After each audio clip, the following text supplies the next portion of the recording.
La cohérence cardiaque, c'est une technique de respiration qui a entre autres pour but d'améliorer sa relation au stress, à l'anxiété et à ses émotions.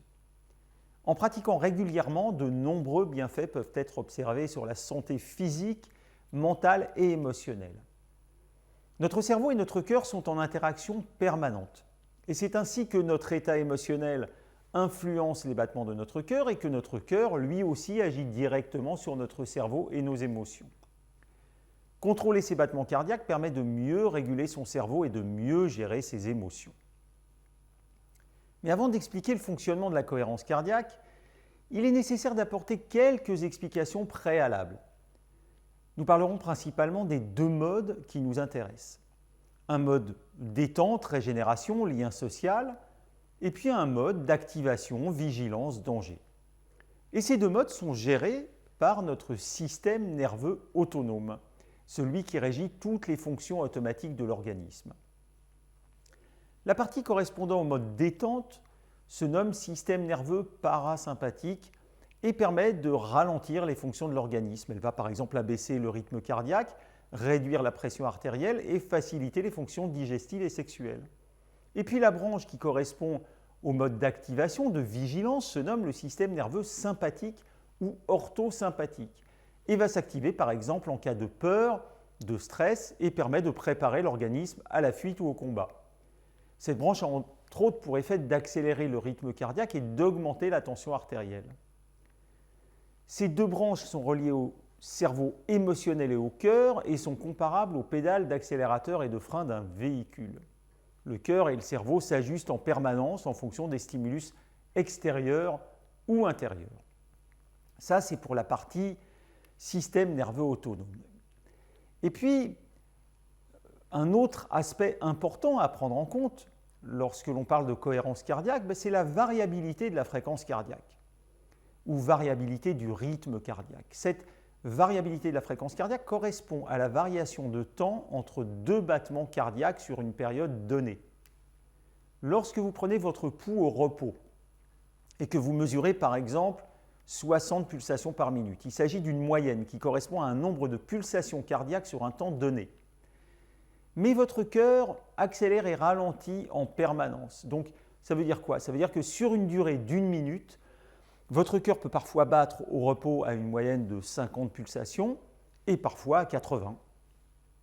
Lorsque cette variabilité est importante, c'est un indicateur de bonne forme générale. Ça signifie simplement que votre système nerveux autonome, sympathique, parasympathique, a une bonne faculté d'adaptation lorsque votre organisme est soumis à des stimulus inattendus. La variabilité cardiaque, c'est un point important à prendre en compte car lorsqu'elle est faible, elle est prédictive d'hypertension artérielle et de risque pour la santé. On va d'ailleurs retrouver une diminution de cette variabilité du rythme cardiaque chez les personnes stressées, anxieuses, malades, âgées, fatiguées. On peut mesurer cette variabilité de la fréquence cardiaque. Ça se fait habituellement à l'aide d'un cardiofréquencemètre, mais il existe désormais de nombreux outils tels que des montres, bracelets, logiciels sur ordinateur avec capteur pour effectuer cette mesure. Alors comment et pourquoi utiliser la cohérence cardiaque? La cohérence cardiaque permet par un contrôle de sa respiration de mettre en cohérence le système nerveux sympathique avec le système nerveux parasympathique. Le système nerveux sympathique, je vous le rappelle, accélère le rythme cardiaque et le parasympathique le ralentit. Ces deux branches du système nerveux autonome sont en interaction permanente afin de garantir une activité cardiovasculaire optimale en fonction des stimulus extérieurs ou internes. Bref, nous l'avons vu, le corps tente de s'adapter en permanence.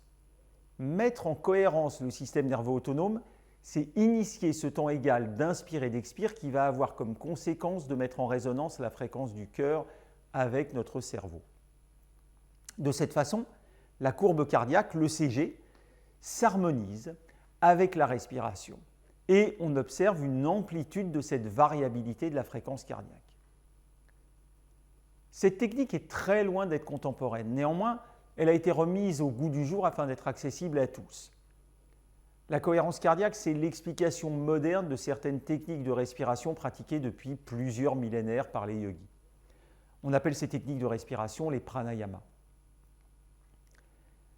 La cohérence cardiaque a des répercussions très positives sur la santé physique et mentale. Et on peut observer durant les 4 heures suivant la pratique les bienfaits suivants. Alors, il y a déjà des bienfaits immédiats. Ça va être le calme, sensation de calme et de bien-être. Puis la baisse du cortisol, qui est la principale hormone du stress. Il y a une augmentation de l'efficacité des systèmes immunitaires, digestifs, respiratoires, cardiaques. Une régulation de l'hypertension. Une amélioration de la concentration. Une diminution des troubles du sommeil et de l'anxiété. Et une meilleure gestion du stress.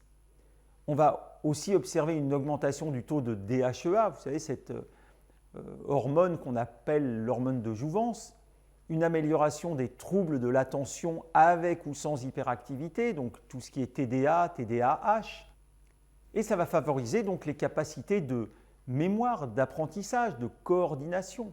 Enfin bref, il y a plus de 15 000 études qui existent sur ce sujet. Nombreuses sont celles consultables sur Internet, par exemple sur le site de référence PubMed. La cohérence cardiaque est utilisée entre autres par les pilotes de chasse pour une meilleure gestion du stress. Alors, comment pratiquer la cohérence cardiaque?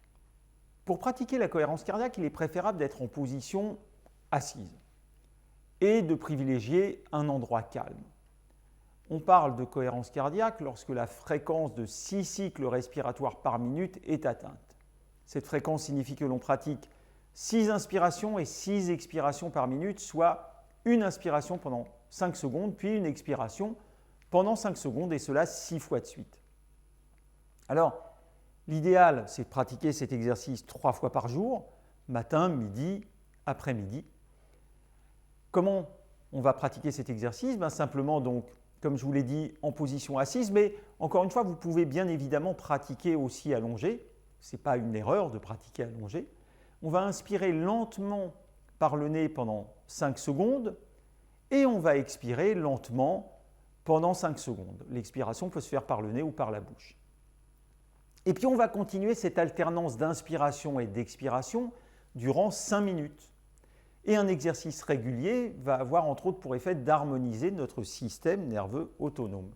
Alors, pour vous aider à respecter ce rythme de 5 secondes à l'inspiration et à l'expiration, vous pouvez vous aider de supports tels que des supports que vous trouvez sur smartphone, comme Ma Cohérence Cardiaque ou Respirelax.